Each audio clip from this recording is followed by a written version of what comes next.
soo yegee ni yaa ngi we ci dund gi xamal ni doo bambulaan desoo concentré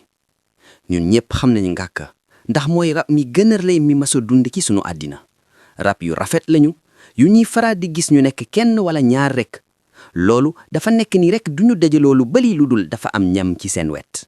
waaye doonte diggantewuñu ci seen yaram dañuy waxtaane ci ay téeméeri kilomètre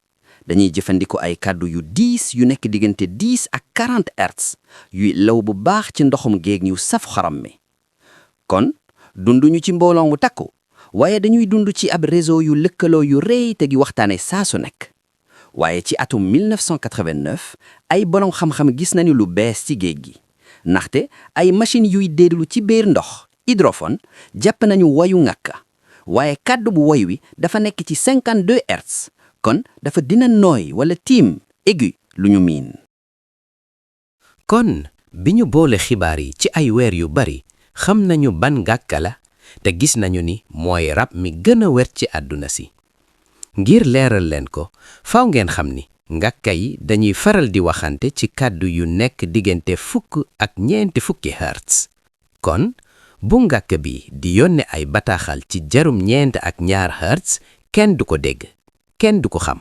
ci gàttal saa su nekk dafay woo yeneen ngàkka yi ngir ñu fekki ko ci géej gi